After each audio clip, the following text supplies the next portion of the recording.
you miss me? Welcome back to my channel. We are back at it again with another Maren Stoffels book. I did Google how to pronounce it. I believe it's German, and that is the best I can do because I'm an American. I did not take German, but Stoffels was the correct pronunciation from what I could find. So I do apologize if I'm mispronouncing it. I'm trying my best. They always say if you mispronounce words, it usually means you've only ever read them. So that's kind of a fun way to say, hey, you read a lot. Anywho, room service. A little bit thicker than what we just had with Fright Night. This is probably a good 50 pages more. And again, very European. When I started, again, I kind of assumed for some reason this was set in America, and it's not. There's something very European about it, and I like it because it's not so far removed. It's just, I don't know, but it feels very international. It feels like an international horror film. It feels not quite American, but something different and yet so familiar, and I liked it a lot. So room service. Okay, once again, we got two twists in this. I guessed neither of them, but I was completely and utterly blindsided both times.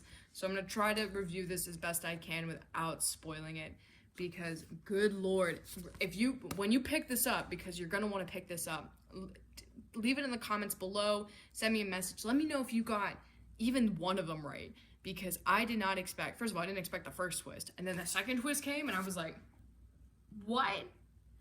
No idea. This one was creepier. This one was unnerving and creepier and so disturbing and mortifying, and again, very realistic. This felt very true crime, like Fright Night. This had an additional level of, oh, there's 3 twists in this book, and I didn't guess any of them. So there's 3 twists in this book. I shouldn't be telling you how many twists there are. There's twists, there's turns, we're bobbing, we're weaving. It's, no parents, no rules. Fender, Lena, Lucas, and Kate are celebrating Kate's birthday in a luxury hotel. They're here to have fun and make forever memories, and they all know not to bring up what happened last year, especially on this weekend. All that matters is them having the most epic time ever, but the party is over. Someone is leaving messages at their door. Someone knows exactly what happened to a year ago, and someone who wants revenge. So this is told from just 3 perspectives. You once again have the killer, and then you've got Fender, and you've got Lena. And the friend group of Fender, Lena, Lucas, and Kate go to this luxury hotel. They're having the standard creep following them, and then it goes a little too far, and some of the things that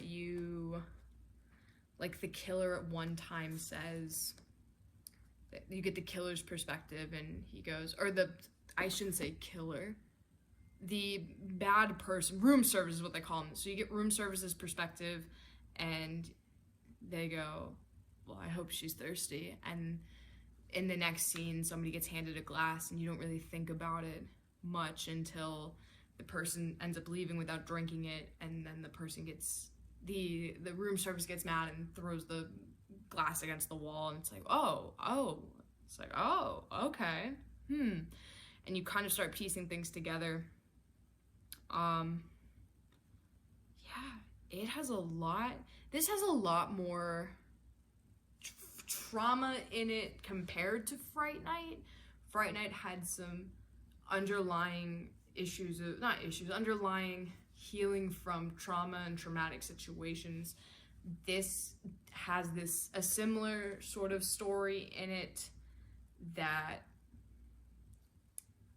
Fender can't really get over his ex, and there's a lot of guilt, there's a lot of pain, there's a lot of resentment at other people. Again, I don't want to say too much because I feel like I'm going to give it away. Once again, this one doesn't flash back through time the way the way that Fright Night did. Fright Night had a very direct way of addressing going back in time, and that was through one of the characters would kind of have these moments of flashback in the middle of what was happening, which I really appreciated. It's very cinematic. There's a lot that you could do in a movie with it. In Room Service, it's told more through diary entry that is either given to the core four or read out loud, which was something different. I liked it because you had a way of bringing another character's perspective into the story without necessarily having to have another character be physically present. So I liked it. I enjoyed that. That was something different. And again, the writing in the diary was like Lena and Fender's perspectives, as well as Room Services, are all very short. Sometimes are only a page. Room Services is even shorter. Room Services is a couple sentences, but Lena's or Fender's can sometimes only be a page. So the diary entry also kept it really short, really concise, really clean like that. There's not a ton of room for error in this. There's no distraction from other things. It's all very pinpointed. And what I think brings this in difference than Fright Night is there is a little bit more time spent on the fanciness of the hotel and the luxuriness and the luxury of the hotel. The Fright Night was a great book, don't get me wrong, but it's very straightforward of the characters and certain character tics and then a little bit of flashback and certain details here and there. Room Service spends a lot of time talking about the grandness of the hotel and the luxury of it all, and how certain people, how like Fender wishes his girlfriend was there so they can make fun of it, and X, Y, and Z. Again, a lot of different sides to teenagers. Teenagers are very three-dimensional characters and are often portrayed very two-dimensionally, so the three dimensions in it I really like, I really enjoy. Again, the twist at the end, who is this dedicated to? That's the thing in Oh, another Eminem quote, "The truth and my lies now are falling like the rain, so let the river one." I'd like to know, looking more about her love of Eminem. Oh, for Vimmer, "The most beautiful twist in my story." I have no idea what that means, because unlike in Fright Night, she explains who Nina is. Very briefly, it's a little explanation of her and how she contributed to the story. As far as I could tell, as far as I could tell, she didn't talk about who Vimmer was or what their contribution was to the story, because there were some twists in here, and I'd like to know what's true. I'd like to know which part of this is based on reality, and because it all kind of feels like it could be real and it happened, but I'm not sure which. So yeah, I'm trying to think of what else I can say. It's, again, a fun little, they feel like whodunits, and these feel like, I hate saying they feel like Scream, but they kind of feel like Scream in the way you're blindsided, in the way I won't reveal.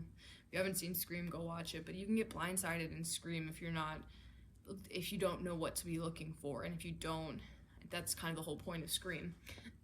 Excuse me, in the Scream franchise. Just choked on air. So that's what this feels like. This feels like something with a lot of reread value. I almost said rewatch, but a lot of just rereading to pick up on certain pieces that you may have missed on the initial read, and what could really, oh, I see what she's doing there. That's a bit of foreshadowing. Oh, I see the piece of the puzzle she left here. So yeah.